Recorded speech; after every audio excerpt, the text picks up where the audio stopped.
Kelas 11 Kurikulum Merdeka kita masuk pada halaman 127. Di sini kita akan melaksanakan atau mengerjakan aktivitas ke-6 ya. Nah, di sini ada beberapa fitur bahasa pada teks eksposisi analitik, yaitu yang pertama, fitur bahasanya dia menggunakan simple present tense. Yang kedua, fokus terhadap sebuah permasalahan atau isu yang ingin dibahas. Sebagai contoh, kenapa sesuatu itu penting, atau kenapa seseorang tertarik untuk melakukan sesuatu. Sebagai contoh di atas pada contoh bab ini, kenapa kita butuh 5 keuntungan kita mendapatkan vaksin COVID-19.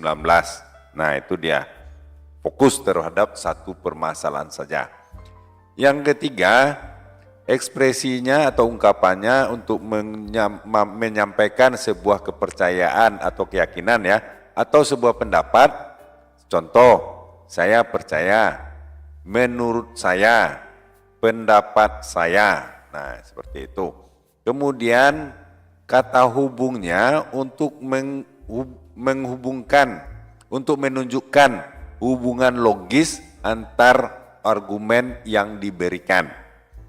Yang kelima, temporal conjunction, kata hubung temporal, sementara, pertama, kedua, ketiga, itu contohnya. Kemudian yang B, causal conjunction, penghubung kausal, sebagai contoh, because, lead to, menjadi, konsekuensi dari ya. Kemudian ada kata hubung komparatif, membandingkan, however, on the other hand, bagaimanapun, atau dan on the other hand ini dengan kata lain artinya ya.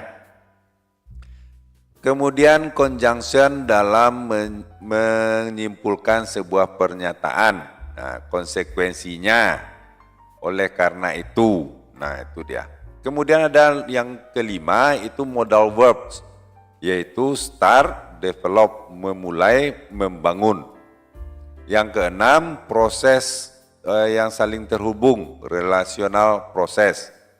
Sebagai contoh, become, menjadi ya, seem, remain, sound, wake, make, ensure, memastikan, test, terus turn into, menjadi, represent, constitute, express, ini ekspresi-ekspresinya ya. Kemudian yang ketujuh, evidence, bukti dan pendapat-pendapat dari para ahli untuk mendukung argumen dan membuat argumen itu menjadi powerful atau kuat.